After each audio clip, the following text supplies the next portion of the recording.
I would say, as we see here, we have our testicle. Up here we'll have our piriform plexus. And so like we can kind of see here like all those little arteries, because this has all of our arteries that control our blood, and like the pimpotic plexus controls the testicle's temperature. So I'm saying in doing that, it like brings cool air down into the body or down into the testicle in order to make it the desired temperature, because I'm gonna say a testicle can't be too hot or too warm, so it's gonna bring down cooler down into the testicle in order to keep it into the shape that we want it to be,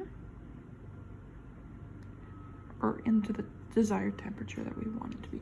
But yeah, it's kind of cool because you can see the arteries right up in here.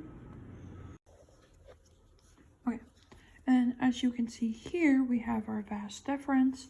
I'm gonna say you can kind of see that it is a very smooth muscle. I'm gonna say it looks like it once was attached, but with removing this here, which we could presume to be part of the tunica vaginalis parietal layer, which is a very thin layer that I'm gonna say it was once like over, and I just had removed it to the side here. So we have our vas deferens here, which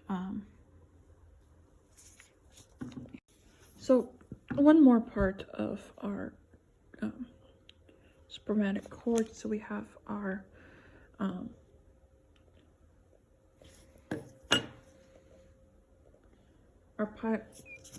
piriform plexus, that then we have our vas deferens, which is right here, as you can see.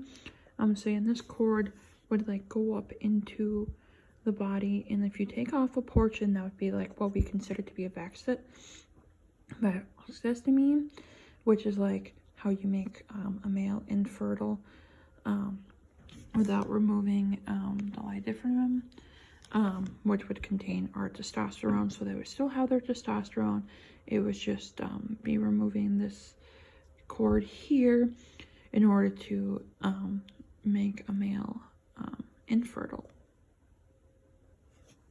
So I'm gonna say the one last part, which I have not made much of a decision yet, would be our cremaster muscle, which is attached to our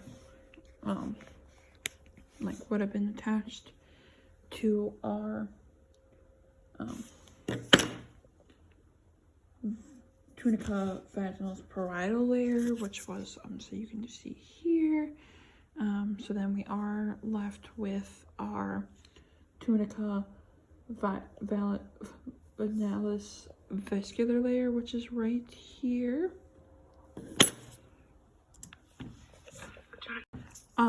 One important function of the cremaster layer, which which would be like right up here. So as you can see, it can kind of stretch.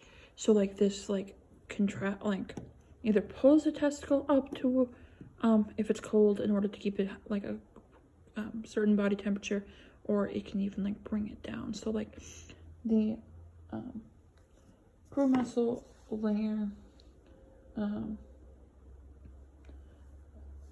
it helps, like, since it is like it's gonna help the testicle either go up into the body more or down, like during warmer temperatures. I want to say testicles are going to be down because they don't want to be so warm. Like if they were closer to the body, they would have like a warmer body temperature, hence why it would want to go up towards the body when it is colder out. Okay, so like I stated earlier, I made a larger incision here, but so with our tunica vaginalis visceral layer, which is right here. This is our parietal layer. I'm gonna say I made a smaller incision up here where you can see the tunica albuginea layer, which is the thinner white layer, as you can see right here in our testicle. I'm gonna say you can even see it a little bit right here. So we have our tunica vaginalis visceral layer, then our tunica albuginea layer, which is that thinner white tissue. Okay, so attached to our vas deferens, which I did cut down, would be our epididymis. And so like the epididymis, we have, so like if we put it back, so we'd have like our head, our body, and then our tail. So the four functions of our epididymis is that it helps secrete semen, as well as store semen, as well as maturation. And so I'm saying in like cutting it from right here, we have our epididymis, which is connected to our vas deferens. Our epididymis is made up of 3 parts, which would be our head, body, and tail. The epididymis also has 4 functions, which are very important to our male reproductive system. And so like we have sperm cell storage, which is mainly in the tail of the epididymis, as well as the maturation of sperm cells, absorption of fluids, and the transportation of sperm cells. I'm gonna say, which is very important because it is attached to our vas deferens, which if you do remember earlier from this, as well as our lectures, our vas deferens connects to our body, and like if we moved part of vas deferens, it would be a vasectomy, which in turn makes a male infertile. And I'm gonna say like right here we can see the like the head of our epididymis. So this is our epididymis head that I did remove separately from the rest of the epididymis. But you can see right here the tail, and then this is once where the head would have connected. So we can see then a little bit better our vas deferens right here, which is connected to our tail, and then this right here is the body of our epididymis. Like I said earlier, it does have 4 functions.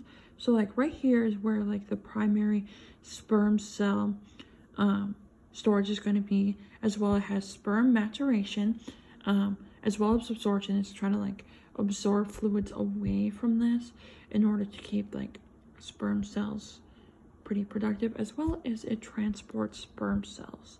So as repeat, it's sperm cell maturation, sperm cell storage, removing of fluid, as well as transportation of sperm cells.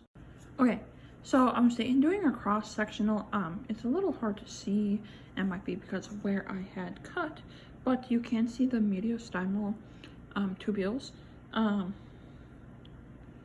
and so those help like keep the bull's testicles, or any testicle actually, but in this case it is a bull testicle. It gives it the shape so it wouldn't be like super long. It like keeps it the shape that it's supposed to be. And then we can see here a few of the Snephrylus tubules, which help transport sperm cells into our testicle here. Okay, I'm gonna say, so with our seminiferal tubules, this is going to be the site of our steroidal cells. So like they go in, the sperm cells go in here, and then they go up to like where the epididymis head would have been prior to our dissecting it. And then in between like all of our seminiferal tubules are going to be Leydig cells, which are going to be like surrounding our blood vessels and such. And the Leydig cells are going to be what helps produce testosterone in our males. I'm gonna say, and then up here, I'm gonna say, obviously it's not visible to the naked eye, is going to be our ephemeral tubules, which would be like approximately like right here.